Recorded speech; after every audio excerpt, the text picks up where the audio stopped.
What if the biggest pivot of the Lakers' season isn't a blockbuster for a star or a late-season signing, but a decision that rewrites the voice in the huddle?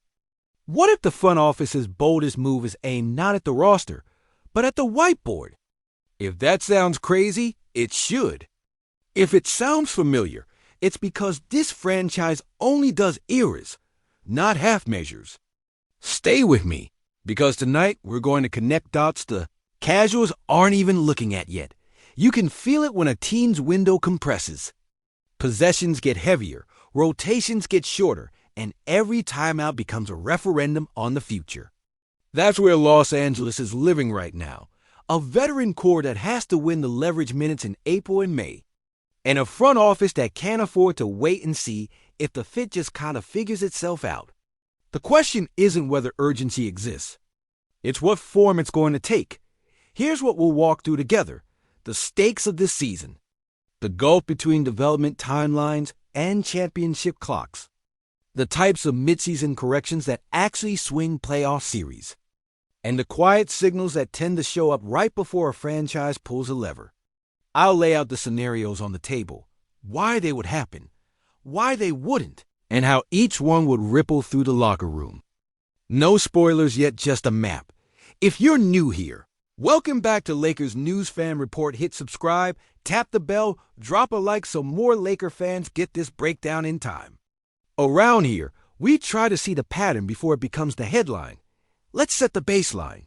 In the modern NBA, the line between good season and title path is razor thin. It's the difference between one extra stop per quarter and one cleaner ATO in crunch time. The West is stacked. The scouting is relentless. And the margin for error is thinner than a TV timeout. That's why front offices build optionality into their year. Expiring contracts, flexible lineups, and yes, levers that go beyond player swaps. The philosophical tension is obvious. Championship windows demand certainty. Coaching identity takes time. You can design a beautiful offense in July and find out in January that it doesn't travel in the playoffs. You can commit to a switching scheme and discover in March that your second unit can't clean the glass. And when your season is being measured in, how do we look against the top six? There isn't much patience for theories that aren't cashing out on the floor. Doubt another truth. At this level, the voice on the sideline is a system all by itself. It affects usage, tempo, shot diet, defensive rules at the nail, how you stagger your stars, and the 3 or 4 possessions a night that separate a win from a loss. So if you're a front office with a win now mandate, you don't just audit the roster. You audit the conversation guiding it mechanically. There are only a few midseason changes that can truly re-vector a contender. A top 8 rotation upgrade. A scheme overhaul that your personnel can actually execute. Or a leadership shift that sharpens the entire enterprise. The first 2 are typical. The third is rare. Rare doesn't mean impossible. Before we open the door, remember the timeline. Every game you wait is a game you've decided your current blend is good enough. Every game you move too fast is a game you risk destabilizing chemistry. The art is in reading the signals, post-game messaging, who's closing, what you run after timeouts, the body language during runs, the little tells, all right, door open, the storyline percolating around the league. Right now is this. The Lakers are quietly evaluating a coach compensation scenario centered on JJ Redick. Not a panic button, not a press release tomorrow morning, but a real, live exploration of whether a change at the top. Executed via the NBA's rarely used trade for a coach's rights framework. Is the lever that best aligns this roster with an urgent championship clock. What does that even mean in practice? In the NBA, coaches can be moved via organizational compensation, draft capital, or considerations in exchange for contractual rights. It's happened before at this level, and it usually signals 2 things at once: one team wanting a fresh voice, another believing the fit is worth tangible assets. It's not a common path, but it's a legitimate one, especially for franchises that treat June as the only acceptable destination. Why would Los Angeles consider it? 2 big reasons. First, alignment. Veteran cores thrive on decisive structure, clear roles, predictable sets under pressure, and a defensive identity that holds under playoff stress. If the front office sees gaps between the current philosophy and the gauntlet they expect in April, the fastest way to close that gap isn't always a new player, it's a new operating system. Second, timing. This season is built around urgency. If you believe the margins are coach-driven as much as talent-driven, you explore every door, and let's be honest, there is a version of this roster that looks terrifying with a voice who leans harder into matchup hunting. Quicker triggers on advantage creation and more ruthless substitution patterns in bad runs. There's also a version that's better served by continuity, incremental tweaks, and longer runway for the current playbook. Both are coherent arguments. The decision is about which one maximizes the next 60 games, not the next 5 years. How would a move like this happen? Quietly, then suddenly. Permission would be involved, bat channel feelers would test appetite, and any compensation would be calibrated to value without mortgaging the draft future. Because this isn't about swinging for a coach and losing the flexibility to add a wing or a big at the deadline. It's about threading a needle, align leadership, and keep powder dry. Let's talk basketball, not headlines. Offensively, a more aggressive, veteran-centric voice might tighten the shot profile. Earlier paint touches, more corner threes generated by strong side cut rules, fewer empty calories in the mid-clock. It could also mean different entry points, more snug P&R to leverage post-gravity, more Chicago actions to get your shooters downhill, and a simpler late-game menu so the ball isn't dying on the wrong side of the floor. Defensively, the shift could be even more dramatic. Nail help codified to protect the rim. Weak side tags pre-called, so your rebounding isn't left to hope.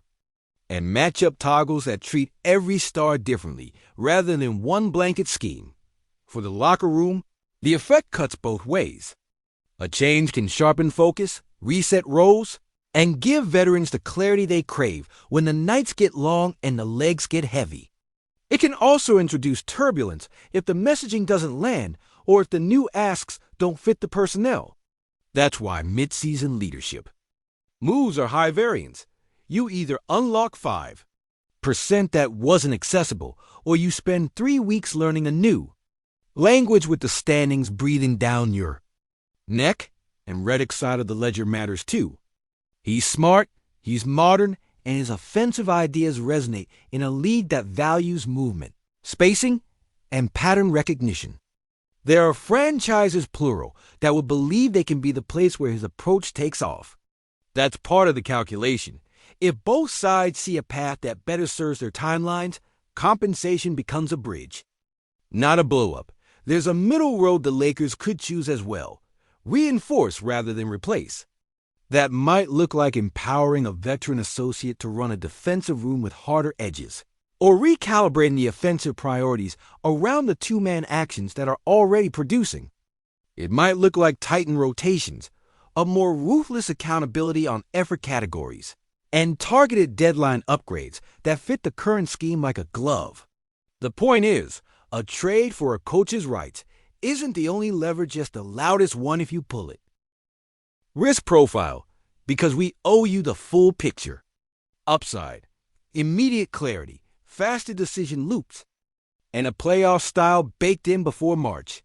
Downside, adjustment lag, public noise, and the non-zero chance that the issue wasn't scheme at all, but availability, size, or shot making. We've also seen midseason leadership changes energize contenders, and we've seen them stall momentum. The league's history is small sample theater on this specific move. That's why the homework has to be airtight. The calendar. If something like this were to materialize, the windows are obvious.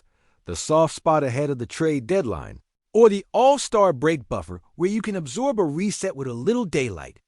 Before those dates, watch the indicators, timeouts during opponent runs, after timeout execution percentage, lineup data tightening, and the messaging cadence from the top of the org.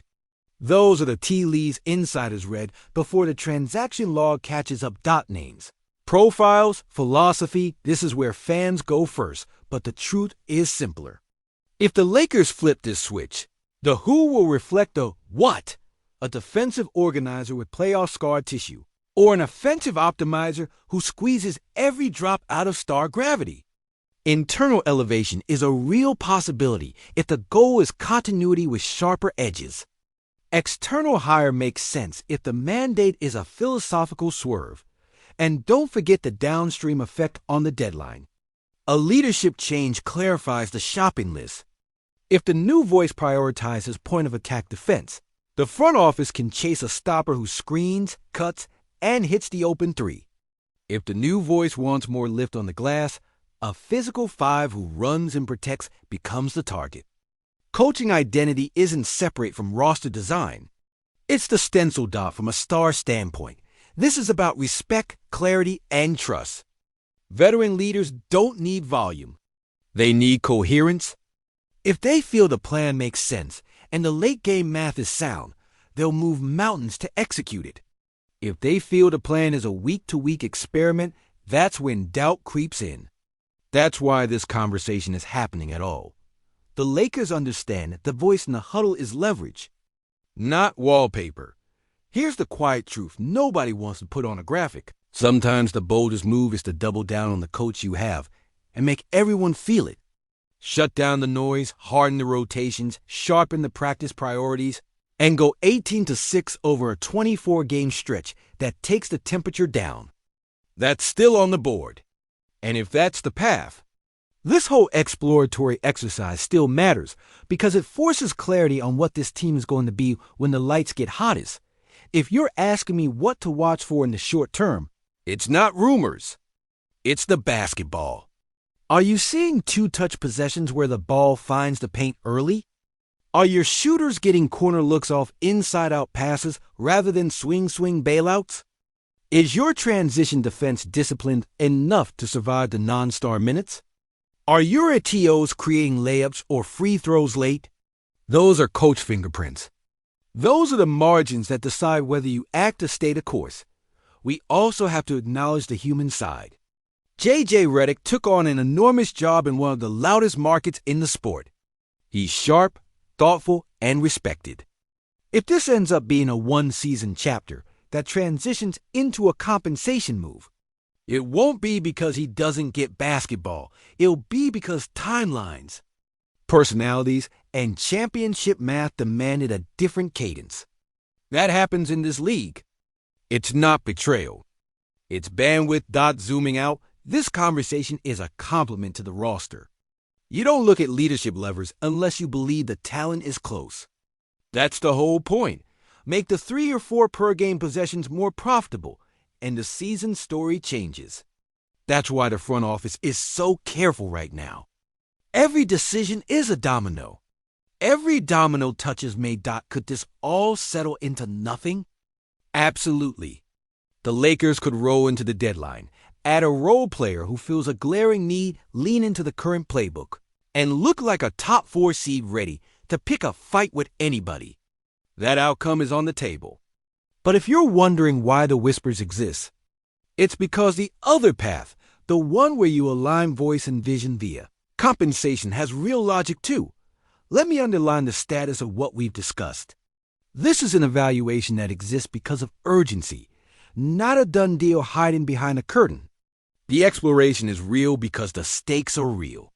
What happens next will be decided by basketball, not buzz. Before we wrap, I want your take. Would you support a coach compensation move if it sharpened the team's identity before the playoffs? Or do you want to keep continuity and reinforce at the deadline? Drop your thoughts below. Who you target, what you change, and how you measure success in the next 20 games. I'll be in the comments with you. My personal opinion. If the next month shows slippage in the same categories: late game execution, rebounding in small lineups, point of attack breakdowns, and the front office believes a new voice would directly tighten those screws, then exploring a Redick compensation move is justified. If the film shows steady progress and the locker room is clearly bought in, I'd reinforce the roster and ride. Either way, this remains informed speculation, not an announcement. The only official verdict will be the basketball we see.